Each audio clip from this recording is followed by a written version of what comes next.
Hey, what's going on, guys? This is Matt, and today we're brewing a Pseudo Light Lager. I'm really excited to have something light and refreshing on tap since it is starting to get warmer in Michigan. If you're into grain glass videos, make sure to like the video and subscribe to my YouTube channel. I also want to thank my channel members, so thank you so much for becoming a member. Anyway, guys, we're going to go ahead and jump right into the Beersmithery recipe notes.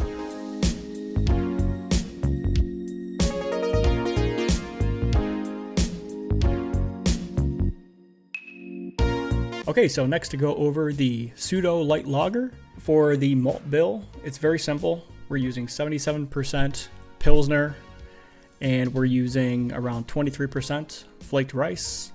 The Flaked Rice will not impart a lot of flavors, it's just to bump it up a few gravity points. And also Flaked Rice and Pilsner is pretty traditional in the light lager style. For the hops, we're keeping it very simple. We're just adding Hallertauer 0.75 ounces for 60-minute boil. This should only add 11 IBUs. And for the yeast, we're using Lutra Kveik from Omega. And again, this is a pseudo lager, so instead of a traditional lagering step where this takes a few weeks, we're actually going to ferment this at a very high temperature, somewhere between 85 and 90 degrees.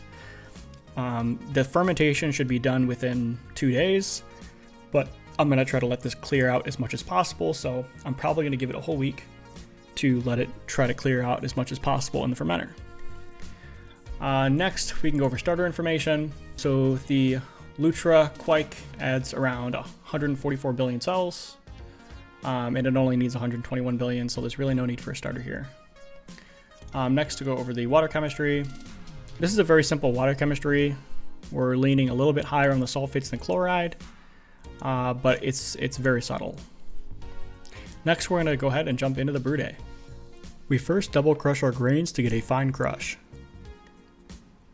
Next, we measure out our water salts. We measure out 4.5 milliliters of lactic acid, 1.5 grams of gypsum, 0.8 grams of salt, 0.7 grams of baking soda, 0.7 grams of calcium chloride, and 0.7 grams of Epsom salt. After 15 minutes into the mash, we take a pH rating and it comes out way too high. So we just add some more lactic acid. I kind of guessed on the amount and it ended up at our target, luckily. After a 60-minute mash and a 10-minute mash out, we drain the grains. We dump a gallon of cold water on the mash to sparge.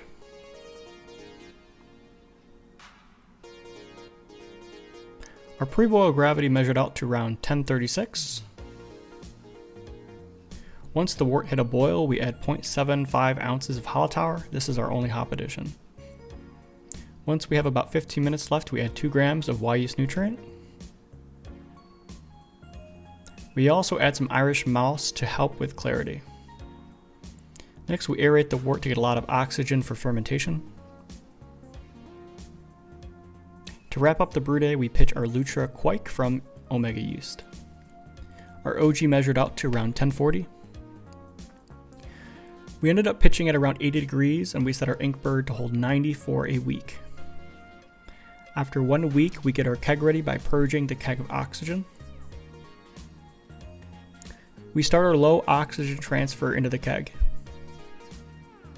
Our final gravity measured out to around 1007, our ABV measured out to around 4.2%.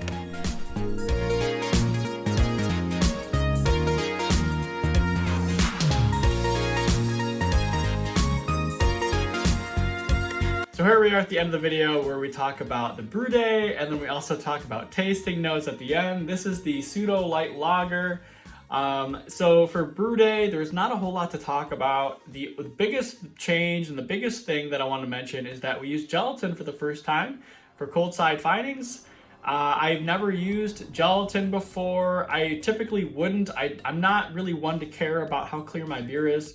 But for this style, I actually want to submit this in a competition in Michigan here in the next few months. So I wanted to make sure that it was as clear as possible. And the gelatin, it really doesn't seem like it cleared up all too much, but we'll talk about that in the tasting notes. For fermentation, this fermented in about a day and a half using Lutra Kveik or Kveik. But we ended up leaving this to sit in the fermenter for about a whole week to try to let this drop out and clear up as much as possible before hitting the keg. So that was a pretty cool experience. I'm one to not wait. I don't really like to wait too much for my beers. I'm pretty impatient. So this is about as close to a lager as I'm gonna get. This is also one of the cheapest beers I think I've made ever. This, I think, for the 4 gallon or the 4.2 gallon batch, I came out to around $25 to $30. So this is really nice to have something so cheap. And it's also been really refreshing and really fun to have a light beer on tap again. I typically don't have a lot of light beers on tap. It's I usually like have an IPA, something weird, and then like a stout or something darker, a porter on tap. So it's nice to have a light beer for the summer months, and it's also just nice to have something so refreshing as it starts to get warmer in Michigan here. So next we can go into appearance, aroma, mouthfeel, and flavor. So for appearance, it has I would say a straw yellow pale color. It's pretty cloudy, and the head is a white head. There typically is more of a head that develops, but I don't know what the reason was for this pour, but it really never wanted to develop for this pour. I might have to check my carbonation levels after this video. But anyway, for the clarity, we tried a few things to help clear this up. We let it sit after fermentation for about 5 days to help it naturally drop out. We used Irish moss or wharflock in the boil at the last 15 minutes. And then we also use gelatin for cold side findings. And then obviously it's cold crushed for the last week in the keg. And this is about what it looks like. I don't know how hard that is to pick up. But yeah, if you have any recommendations on how to clear this up a little bit more than it is now, let me know in the comment section below. I don't know if I can maybe add more gelatin, like another round of gelatin to this to help try to drop this out or what, but who knows? So yeah, let me know in the comment section below if you have any ideas. Okay, next we can go into aroma.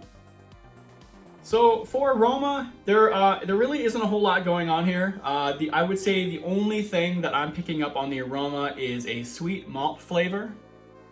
There really isn't a ton of hop characteristic coming through, but again, I want to say this is like 11 to 14 IBUs. We only used Hallertauer for boiling edition, so there is no late edition hops, there is no whirlpool, there is no dry hopping.